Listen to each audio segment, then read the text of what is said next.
Hi అండి, welcome to Umanandavaram daily vlogs. This is Umanandavaram. ఎలా ఉన్నారు అందరూ? మీరందరూ బాగున్నారని అనుకుంటున్నానండి. ఇది వచ్చేసి మా ఇంట్లో ఉన్నటువంటి చెక్కతో చెక్కించినటువంటి వెంకటేశ్వర స్వామి విగ్రహం అండి. ఇది మేము తిరుపతి నుంచి ప్రత్యేకంగా తయారు చేయించుకొని తెచ్చుకున్నామండి. అప్పట్లోనే దీన్ని మేము 12,000కు తీసుకున్నామండి. తర్వాత మమ్మల్ని చూసిన తర్వాత మా కుటుంబ సభ్యులందరూ, అంటే మా కొడుకులు, మా అక్క చెల్లెలు వాళ్ళందరూ కూడా ప్రత్యేకంగా ఆర్డర్ ఇచ్చి చేయించుకున్నారండి. ఈయనకు మంచి రకమైనటువంటి టేక్తో తయారు చేసినటువంటి విగ్రహం అండి. వెంకటేశ్వర స్వామికి రోజు మేము మాలతో ఈయనను పూజించుకుంటాము.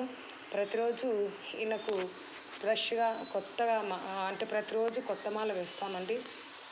ప్రతిరోజు స్వామివారికి పొద్దున సాయంత్రము మేము ఈయనకు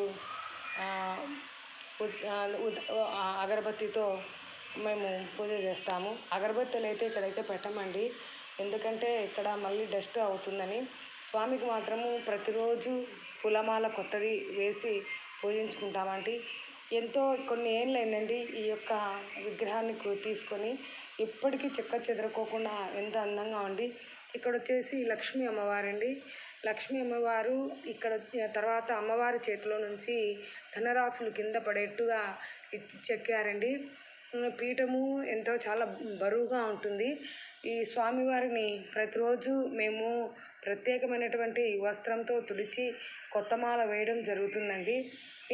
మీకు కూడా ఇలాంటివి చెక్కతో చేసినటువంటి విగ్రహాన్ని పూజించే వాళ్ళు ఎవరైనా ఉంటే నాకు కామెంట్ సెక్షన్లో తెలియజేయండి.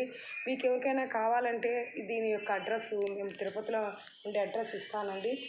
ఈ వీడియో మీకు నచ్చినట్లయితే లైక్ చేయండి, షేర్ చేయండి, సబ్స్క్రైబ్ చేయండి. Thank you.